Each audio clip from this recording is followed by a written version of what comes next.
Hey everybody, how you doing? Welcome back to another episode of Insane Disappearances. I have a very special show today. I'm going to be talking about one of my previous, talking about someone that I talked about previous on my channel. Her name is Katherine Van Alst. Now, is it Catherine or Catherine? My name is Mary Catherine, but kids and everybody in my grade school called me Catherine. Okay. Okay, well, like I said, I'm going to be talking live with Katherine Van Alst. As you know, she had an experience in the Ozarks, I believe, right? Is it the Ozarks? Mhm. Okay, yeah, she had a little experience in the Ozarks where she was missing for about 6 days and 6 nights, and I have her here, right here, live on the phone, and I'm going to be interviewing her for my channel. So everybody, just stay tuned, and we're going to get right into it. Okay, now. I, from what I've read on the internet, because I just found out about your case I say about maybe 2 weeks ago, and like I said, I did it for my channel, and I know the internet doesn't always print everything, including the media. So that was when I got the email from your granddaughter. I was very excited because I definitely wanted to get the truth, of what you saw or what you experienced or what you may have heard or anything else that may have happened while you was out there. So to start with, can you tell me a little bit about yourself and what's been happening to you since that day? Or, Since that day, yes. Just what do be, you mean, sir? Since well, you got lost or well, since I grew up? well, yeah, as you grew up, I mean, like, I know, you obviously was able to get on with your life and, Okay, okay. I got married at 17, okay, and we had 3 children. great. And you talked to my daughter. Well, we lost my middle son, Jimmy. He was born in 1956. And then I lost my oldest son. And, wait a minute, Johnny's born in 56. Jimmy's born in 58. And we had Debbie in 60. We got grandkids and lots of great grandbabies. That's fantastic. That is fantastic. Everything's good. That's fantastic. Yeah, I know. Yeah, I'm just very happy to hear that you was able to move on with your life and have a normal life for that matter. And one of these days, if you call me just one on one, I can tell you a whole lot, but it would take hours for me to really sit down and tell you a lot of things since John and I got married and out John's family and the man that found me. This is what you will be amazed at, but can't go that far right now. Right. Well, as far as what you can tell me and what you remember, we can just start from there, and we could probably do a later interview where I can we can get into more detail. But for right now, yeah. But for right now, is there anything that you can tell me that is like not too much, but enough to give us an idea of what actually happened to you and what you remember and what happened to you those 6 days? Sure, I sure can. We left on a Saturday morning, and it's Mom and Dad's 25th anniversary. And we had never been on a vacation before. And as we were driving down the highway, toward Arkansas, it seen a sign that said Devil State Park. So my dad had Mom to look it up and see if it's on the map, what it was. So we went down there. And on the way down, Dad stopped and we picked blackberries. And I'd never seen a blackberry before in my life. And we got down, and Dad was tired. He wanted to take a nap. And he told us kids not to go in the water. Just wait for him and not to go in the water. Well, you know how kids are. Yeah. Yeah, we did. And I was drowning. And this lady jumped in and pulled me up. And I believe it was her husband. If I can remember right, he was a doctor. But he took me by my feet and shook me up and down until I threw up. Okay. Well, by then I was so sick, I wanted to go back to the cabin. And we weren't camping out, sir. We were not on a camp out. We stayed at the cabin.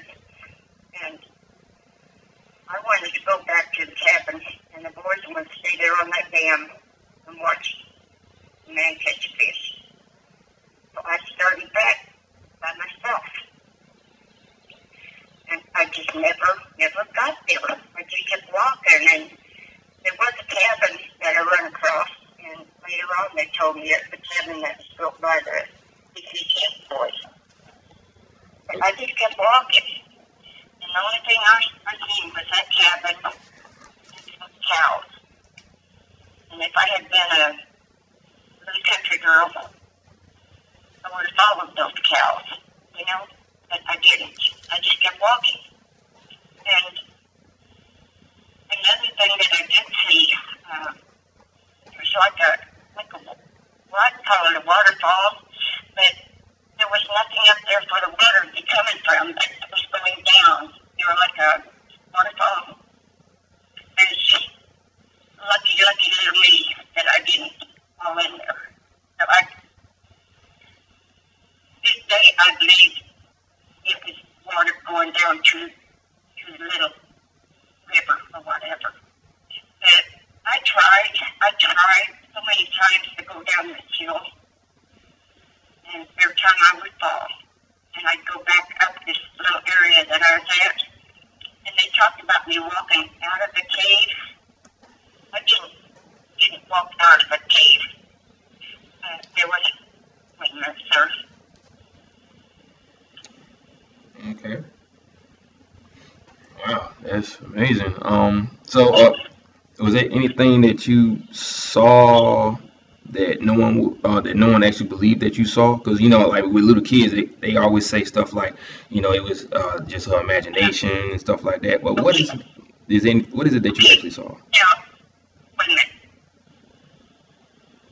There was a cave there, but when I went in that little cave, there was a thing on top of it, on the top of it.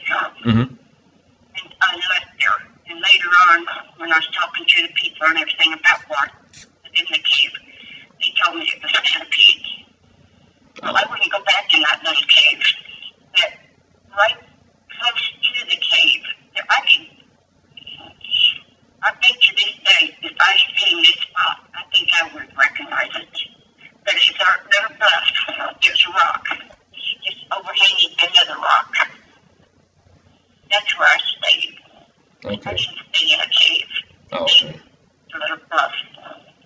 Okay, because from what I'm sorry, ma'am, go ahead. Okay. Go ahead, sir. Well, I was just saying that from what I read on the internet, it was saying that when you came out of the cave, your attitude was a little weird. You just said, "Here I am," but it was like they figured that by you. I didn't come out of the cave, sir. I heard the man call. Right. And I was at the top of this little hill. Top of the little hill, right. Hill that I tried to go down so many times. And I thought I heard him. And they called me again. And I answered them. And why I was a calm little girl, I don't know. I know I had to be terrified, but I cannot remember to this day what I did those 6 days up in this, because maybe I was in the same spot. Okay. That I finally got to. I'll put it that way, that I finally got to and felt safe. And that's where I stayed. So I didn't roam the hills a lot. But I did sleep in that little cave, that little bus. Okay. Yeah. And that gentleman with the hat on. Yes. They told me that little man was so tired that he couldn't take another step. But when they heard me answer him, well, he was the first one up the top of the hill. And they cut little trees and made a stretcher to carry me down the hill. Then the little man took his hat off and dipped it in the pond or the lake and gave me a drink. And water, sir, there was water running right by that little bluff that I stayed in. Just like a little stream. Okay. The only thing I had problems with getting the water was there was a lot of yellow jackets always, there. But I lived on blackberries and water, and if we had to pick blackberries on the way down, I wouldn't know what a blackberry was. Okay. So there was somebody with me at all times. Right. I swear, my brother drowned 4 years before I got lost. And I swear I had a guardian angel in the Lord. I definitely believe you. I definitely believe you. You know, that our family members or guardian angels or whatever would be watching over us in our time of need. You know, because I've had that same. Don't believe in God, they just don't know. Exactly. You know, because I mean, I know my guardian angel be near me at all times as well, especially when it comes to a certain situation. I've even seen my guardian angel face to face, you know, when I was 17. So I do believe that, you know, he was there guiding you or watching over you the entire time. After all of that and the fact that you was able to live out your life, would you say that your experience changed your perception on what people would look at as paranormal, the unknown, or just anything that most people wouldn't believe? I don't know. I honestly don't know because I myself, I do not know how little people. I've looked at my grandkids when they were 7 and 8 years old, and I just couldn't imagine those little babies up in. At nighttime, you could not even see your hands. It was that dark. I mean, there's trees, just nothing but trees. How would they make it? Would they live? Would they die? And I don't know. I do not know how I made it through that. Yeah. And I've read a lot of cases in the past about young children that go through what you went through, and when they come out of it, they don't have a memory of what happened. So what you experienced is definitely related to a lot of the cases that I read. Because there's a man named David Paulides that has a book out called Missing 411, and he talks about cases like this. And a lot of the cases have what you experienced in his books, like picking blackberries. The fact that they don't have a memory of what happened, and their attitude is a little different than what they expected to be, like being frightened or whatever the case may be. So I can definitely agree with you on that, as far as what you went through. And I really am glad that you were able to, live out your life. That's the one thing that I was always happy about. When I got the email from your granddaughter, and the fact that you was able to live out your life, and have children, have grandchildren, and just have a normal life. So, another thing, would you say that a lot of people, they look when they have experiences, they either say that they wish that they never went through it, or I'm glad they had that experience, so that way they can let people know that there is something out there that's happening that we can't explain. Would you say that's a fair assessment? Like, some people when they go through a certain type of situation, like say if they got lost somewhere, and sometimes they'll say, like, I wish I never went through it. Some people may say that I'm glad I had that experience. Would you say that you're glad you had that experience, as you got older and was able to? No, sir. I would not be, because my mom and dad went through hell. Right. They had my dad in jail. They had no man that hit their coon, Wow. They had him under surveillance. My brothers couldn't even take a footstep when the deputies weren't watching every move they made. My mom and dad went through hell. I would never do it again. Right. It's nothing really. As you grow up and you have children, and you look at your mom and dad, and you think, oh Lord. Right. That. I totally agree. And I'm thankful. I was a little thing. This be thankful I was strong enough to live through it. Right. Well, the good thing is at least you had someone there to guide you, through that situation for you to come out, happy and healthy and unscathed. So, because there's a lot of people out there that don't have that same luck, where they turn up missing and they're never seen again. So, I'm glad to see that you're one of the ones that came back from that. And you said that you're writing a book on your experience. No, sir, I'm not. I'm not writing a book at all. Oh, I heard you say something about a book. My neighbor, I kind of hope Bob might. He writes mystery things. Okay. But he said, no, there's not enough involved in that to even write a book. Right. But as the years went by, and the man that found me, Mr. Whiteley, Mm-hmm. John and I got married back in '55. Okay. We went to a little town called Noel, Missouri, and it's close to Ozark. And we went, and I introduced him, Mr. Whiteley. And he asked John, he said, is your dad's name Clyde? And John said, no, Clyde's my uncle. My dad's name's Clyde. Well, here they were related. The man that found me. And later years, we went down again, kids was grown, and the two young men that showed in the paper, one of them was David Whiteley's son. He was a college boy at that time. But by John and I had children. Well, Mr. White was an old man. And I was talking about going down that hill. I told him I saw a town. He said, Mary, there was no town down there. He said, you did not see a town. And something else he told me, the day that they found me, he said, they called off the search. He said, the day that they found me, my dad got me up that morning. He said, son, he said, I think we can find that little girl.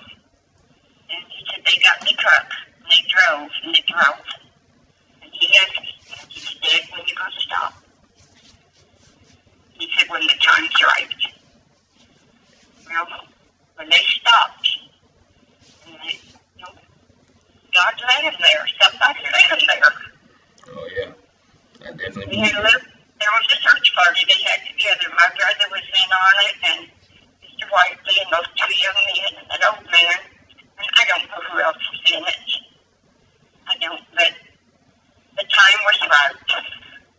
Yes, it was. It was. There's so many things that, like I told John, we were just meant to be. I mean, just everything. It's crazy. Crazy. Yeah, I always believe that everything happens for a reason, and there's a reason for everything. No, it does. Yeah. No, it does. Yeah. Well, Miss Alst, I am so grateful to have had a chance to talk to you, and it's definitely a great honor. Even though I've only heard about your case, I just found out about what happened to you a couple of weeks, like 2 weeks ago. But at the same time, it's still a great honor to be able to hear your side of the story of what happened versus what you read on the internet. Because I know for a fact, that the internet is not always about the truth. Because I know. Well, apparently they got that from a book that somebody wrote a long time ago. Oh, that would explain it. I don't know. There was somebody who wrote a book. The kids had seen it on the internet. And I don't know. The kids had tried to find out who this person was too at that time, and apparently he maybe passed on or whatever. But I was so shocked when little Hallie, I don't know, I said, hey, where's that app? And then Shanna looked it up, and she said, Grandma, I'm as shocked as you are. She said, this come out in May. I said, I cannot believe after 71 years,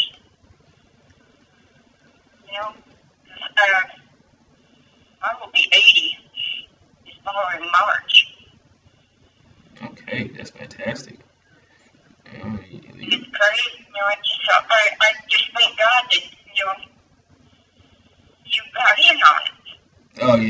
See, like with my channel on YouTube, I'm all about finding the truth and getting the word out there so people can understand what people have went through. Because I mean, a lot of the cases that I read about, no one ever finds out what happened to them. They just seem to drop off the face of the earth. And the ones that come back, they don't have a memory of it. But even if they do, they don't want to talk about it. So you're probably the first person I've actually heard about, or at least had a chance to talk to, who could give us an idea of what happened while they were missing and what they saw, and what they experienced. So this is definitely an eye opener for a lot of people who read into these type of cases.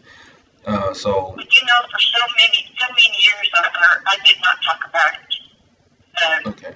Teachers high school, except the ones that grew up in the same neighborhood that I did, and people that I worked with at Sears. Some of them were from the neighborhood where I lived, but they never knew anything about it. And when John and I had our 50th wedding anniversary, the man across the street, his name was Kilgore. There again, he was Mr. White and John, and he drove down and got Mr. White and brought him up to share our 50th anniversary with us.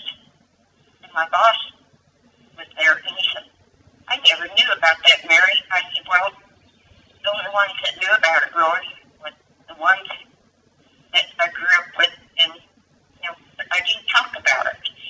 In recent years, I have really talked about it more than I ever did." Okay, so what about? I never had a nightmare. Okay. Never one time did I have a nightmare. That's good. That's really good. Now, as far as your parents, like when you were found, how long did it take for you to tell your parents what happened, or did you tell them at all? Oh yeah, mom and dad knew everything. But when my dad and my mom, she stayed down at this little lodge thing they had, and she served coffee to the searchers that was looking for me. Dad, he was with a search party for, I don't even know how long Dad was with the search party. He just broke down. I mean, he just went crazy from what I was told. And I made my first communion with, I don't know, I've got a picture here, and it was not too long before I got lost. And Dad was seeing me in my little white dress over there, just going crazy. And they always said they put him in jail for safekeeping. Wow. He did not even know I had been found. Oh man. Some of the men from Martin Training Company where my dad worked, they come down to be with my dad. They'd come down a couple times, but they came down. They were all going out for coffee. As it was, they walked by the hospital there, Fayetteville. And he looked over there and he seen a car. And it had, Missouri license plates on it. He thought it was kind of weird. He just on my car. And they went in this little diner. And the guys was reading the paper. And I guess Dad just happened to see something. And now this is what I've been told.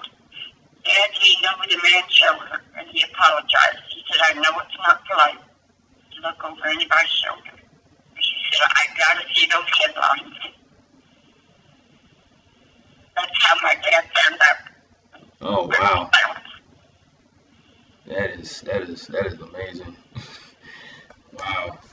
Well, I'm just glad he was able to find out. It was just the way he found out was the bad part, but at least he did, and he was able to get you home and safe. So I know he was a happy man after all that. Regardless. Oh, I've got a picture. Oh, my daughter's got my scrapbook. Okay. Yeah, there's a picture of my mom and dad having in there.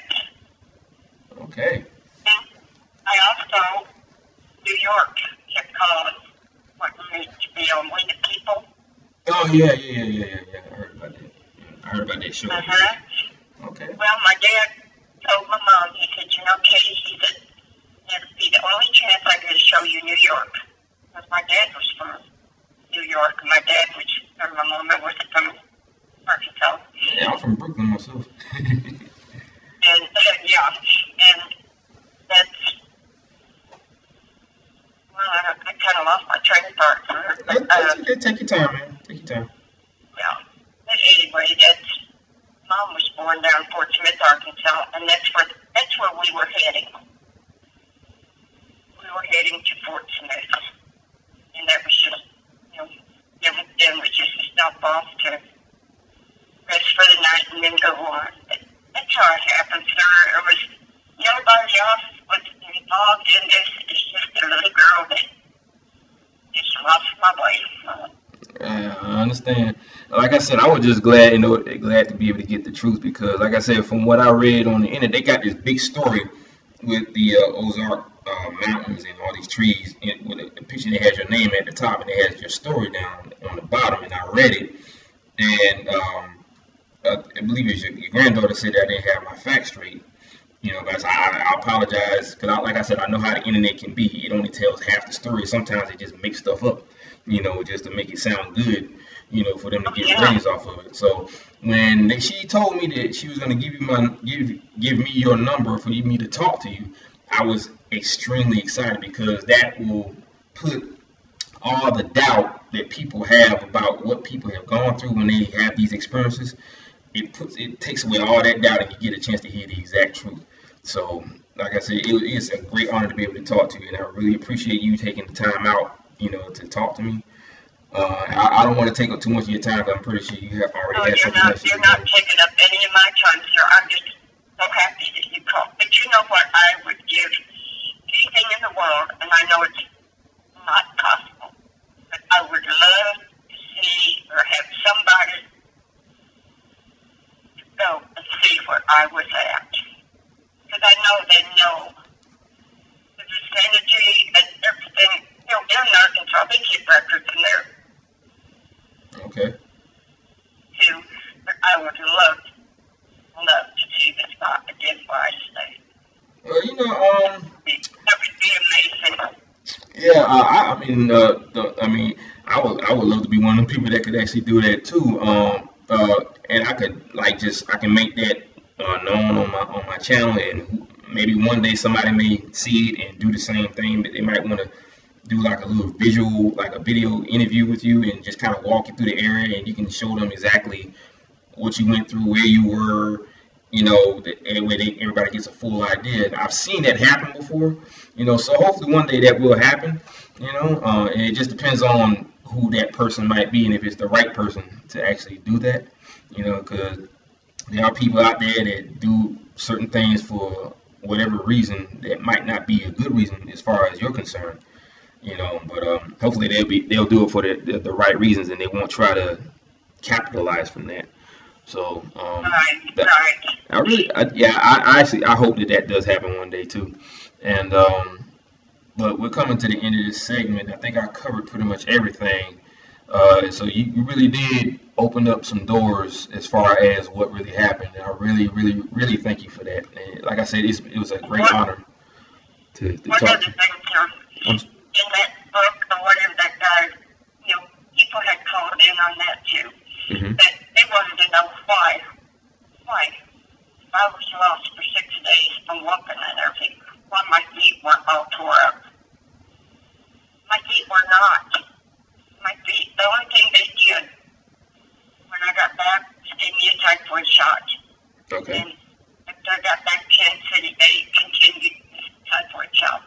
But my little feet were not beat up. I had mosquito bites on me. And my hair was a tangled mess. But other than that, and being skinny as on a rail, I was okay. Feet were fine. That's good. Yeah, because there's a lot of cases too with young children that go through stuff like that, and they there was a story about a young boy. He was around 2 years old. His name was Keith Parkins, and David Paulides was wondering what kind of condition was his feet in for him to travel. I think it was 12 miles, 19 miles in 12 hours. they never did say anything about the condition of his body or his feet. They just said that he was found in a frozen creek bed, barely alive. And that was one of his questions. What was the condition of his feet for him to be traveling that far? And so that's a main question with a lot of people who wants to know that. How come your feet wasn't? So. I thought it was crazy that somebody would even ask something like that about my feet. But we ran around barefoot all the time when we were little kids. Right. I mean, we probably, all the time we had shoes on to went to school. But I don't know if I just had tough little feet, but that could be what it is. Messed up. They weren't messed up. Yeah, I think that could be what it is, because I know for a fact that when you toughen up certain parts of your body, it makes the skin, strong and firm, and the bones alone. So a lot of people just don't think about it like that. They just try to figure out how come her feet wasn't destroyed, or how come she didn't have blisters or anything. You just, like you said, you just had tough skin and strong feet, and that's the reason why you was by you walking around barefooted all the time. I think over time that's what happened. It made the skin tougher to where you can actually traverse those areas without any problems, even if you're barefoot. So it just depends on how people look at it, I'm just blessed, sir. I really am. Yes, you are. And that's the best way to put it. You are very blessed to have, lived a long, happy life, regardless of what you went through when you was 8 years old. So, that is definitely a blessing. Well, I think that's about it. And like I said, I really want to thank you for having the time to talk to me. And I definitely am going to get this out there for people to see, and hopefully it will open up a lot more minds, as far as the skepticism, and the things that people may think of what could have happened to someone that age, and what's the truth, is it true, so. It was true, and I sure thank you very much. Oh, it's definitely. I really do, and I hope I hope people listen to you and enjoy it.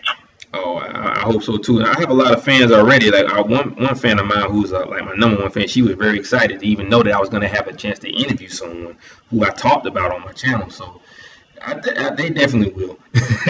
They definitely will. So now, can you tell me what your name is? Because I'm going to call another gentleman. He does our income tax, and he was absolutely David. I don't know where I was lost, but he thought I was going to tell a story, like the religious people while I was lost. And he was absolutely flabbergasted.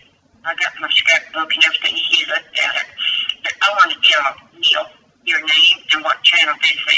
Oh, sure. How to get a hold of you. No problem. Okay, my name is Lamech McCoy. That's L like Larry, A like Alpha, M like Marco.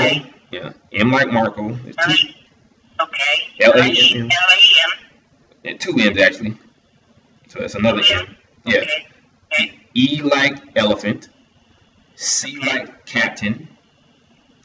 K like kilometer. Oh my goodness. E like elephant. Yeah, it's a pretty long name. Yeah. And McCoy, M-C-C-O-Y. M-C-C-O-Y. Yeah, and the name of my channel is Insane Disappearances. Insane? Yes. Disappearances. Okay. And my phone number is 770 655 7493.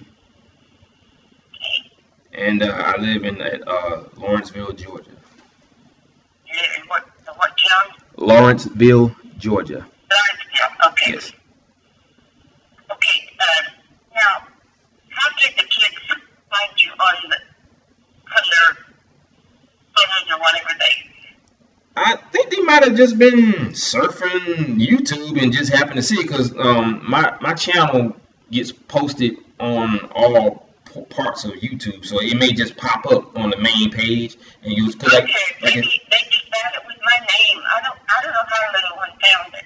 Yeah, well, I got your name on the very front on the thumbnail cover for my channel, and it was in I guess it was written in bold black letters, and so that's probably how they found it when they saw your name, because I must have when they saw it, they might have seen it, I guess maybe the same night that they commented on my video, and so.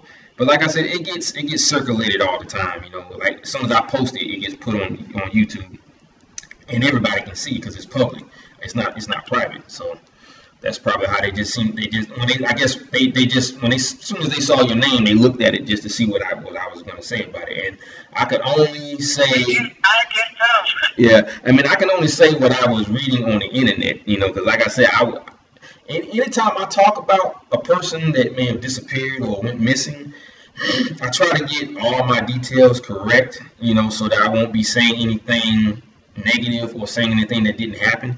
So when she told me I had my facts wrong, she said that you was 8 years old and that you was in the wilderness for six days and 6 nights.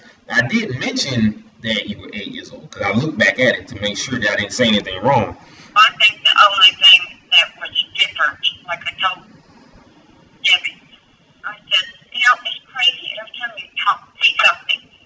They said, I walked down in the cave. I said, shit, Debbie, I didn't walk out of the cave because I wasn't even in a cave. But that's the thing I wanted to really get straight. I didn't stay in a cave. Right. A little cave woman, I didn't. I was just stayed in a little bus. I just because of the weather maybe, or right. That's why. And that first night I did sleep in tall grass because they found, there again, I can't remember that, but they found, when they were searching for me, they found, I guess, where the grass had been sunk down, and they just said that's where I had slept that first night. Okay. I mean, but yeah, that's why I was glad I got a chance to talk to you, so that the truth can come out as far as where you were, and because that's what it said on this web page, that you walked out of the cave and you just said, "Here I am," all nonchalant, like nothing ever happened, So I was. You didn't tell how far I had. I didn't see anything about that. It just talked about basic details. It wasn't very thorough, as far as how. If you wanted to find out really, really more, you could probably, I don't know, I know it's in the archives, but maybe go through the Headville newspaper. Headville newspaper? They keep everything. Okay. Maybe it could even show you how far I was from home or from the cabin. Okay. I'll definitely do that. Because like I said, my channel is all about the truth and finding out, what really happened. So I'll definitely look into that. Okay, I appreciate it. No problem. And like I said, this person you were talking about, they can contact me at any time, and I could, give them any kind of information they need to get or whatever it is they would want to talk about, and then like I said, I look for viewers every day, and people that would subscribe to my channel, so he can check out my channel if he wants to, or if he wants to talk to me, if he wants me to interview him for whatever the reason about a book or whatever else, I'll be happy to talk to him about anything. Okay. All right. That's really cool. And I appreciate it, sir. And everything I've told you is the truth. It was nobody took me up the hill and dropped me off, nothing like that. I'm just a little tiny girl that just got lost. Right. And that's what this interview was about, just to get at the truth. And I'm very glad that you cleared it up for me or anybody else that may have wanted to know the truth. So. My husband and I, we had been married. If John would have lived one more month, we would have been married 60 years. Wow, that would have been great.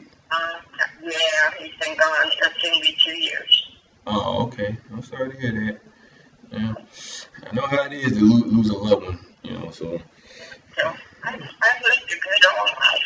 Yes, you have, and I'm pretty sure you live an even longer life. I'm pretty sure you got a lot more years, to do whatever, So just got I've learned personally, you just got to take one day at a time.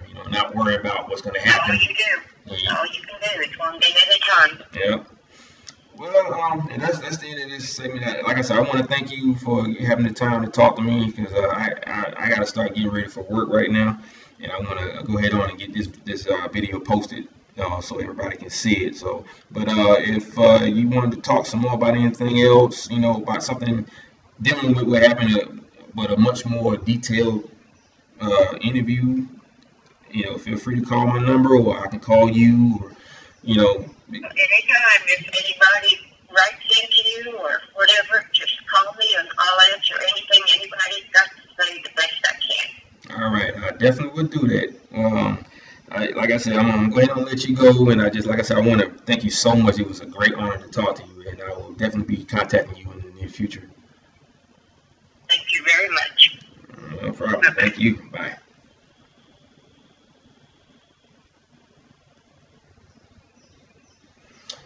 Well, there you have it, folks. A live interview with Katherine Van Alst.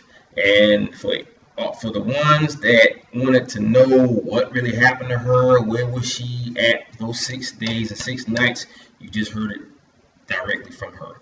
And I hope you heard it because I wanted to make sure that the volume was where it's supposed to be. So I definitely, am very happy that I got a chance to talk to her to clear up some